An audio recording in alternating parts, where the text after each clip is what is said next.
I think every generation has contributed a certain amount of change to it. My grandfather was one of those that pioneered supplemental feeding. And prior to that, you know, your cattle got pretty weak in the winter. And so he did feed his protein, really started in that end. And then my dad really kind of developed it, dug a lot of wells and improved the watering situation, and really pretty much of a, you know, conservation-minded man in that a lot of terraces, this type of thing. And then I came along and kind of took it a different direction. So consequently now we're primarily in the tourist business and have been for the last, you know, well, this is our 14th year in it. And if you count hunting, we've been in it since, you know, the mid-'60s. So we've taken it in a little different direction all the way across. Well, so you started with the hunting camp? Yes.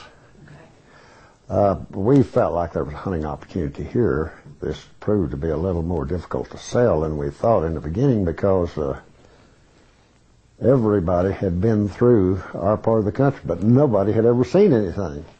And it was consequently a pretty hard sell to interest them in the canyon and the hunting opportunity there.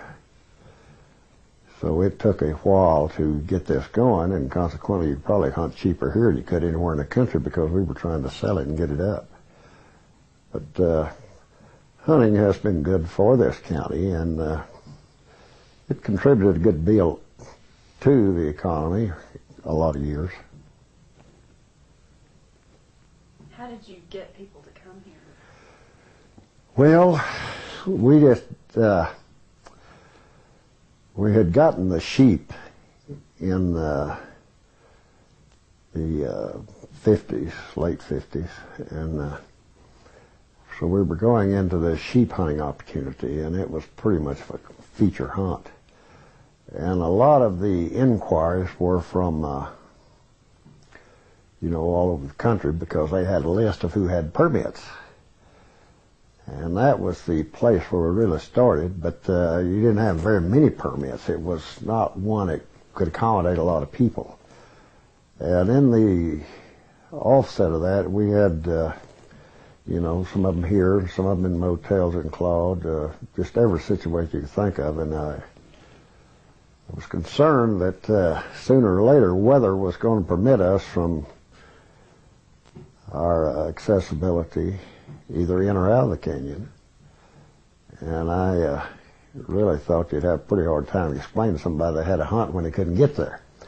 So we started camping them within the canyon, and we did that about 67 or somewhere in there. And up until 77 or 8, and we built a cabin and moved inside, but prior to that we were outside for all those years. And we pursued it about like you would a cow camp of the 1800s, and we just started using Dutch ovens and sourdough and all of these things. Unbeknownst to us at the time, were going to be important to us later when we started this, because absolutely the only thing we did was just enlarge on what we were doing. And we did have that background for that outside cooking. That was pretty important. The problem was, in those days, the reason I got into it, couldn't find a cook. Had to do it. And it really worked pretty good to have me at camp with the others out, so we could work it from there easier than I could if I was with them. So that was kind of how it started. In 1981, the chamber and the Amarillo Chamber and Margaret Harper had always encouraged us to do these things, but the access to the canyon is so iffy in the summertime because you're going to lose all of your roads and all of your accessibility probably.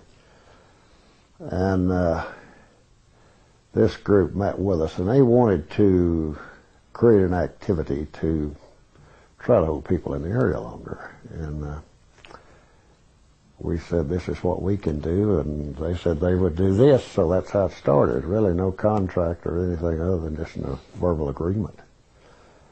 And we were with the chamber for several years. They advertised our event and even booked it in the beginning. And then probably about 6, 7 years ago, we took over the whole thing, and so it's all down here now, and we still are affiliated with them, but it's one of the events in the area. It, you know, so far as an event, we're not one of the major ones. We do probably between 8,000 and 10,000 people a year, which is not very many for an event. But yet when you consider you're moving all those with wagons and teams and cooking over an open fire, it's a little different. But the idea has really, I think the year after we started, about 6 opened up on the same deal, and we've had a good bit of competition. Not many of them have stayed with us. Some now have come out with a little different spin, but basically you're talking about the canyon and the historical opportunity that's probably been gone for a while. So if I were to come out here for Cowboy Morning, what would happen? You would come here to the house and park, and wagons would come around and pick you up.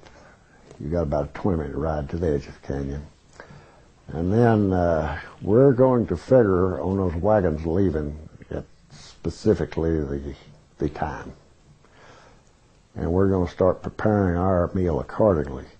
And as soon as that wagon stops, we want to be able to set it up and start serving. And that's it really is important that you all get off at the right time, because if you get off early, we're not going to be quite ready, and if you get off late, we're going to be past ready. But of course, we do have them come early, because if everybody gets there, there's not much sense in making them wait. So we're going to be pretty close there anyway, whenever they get there.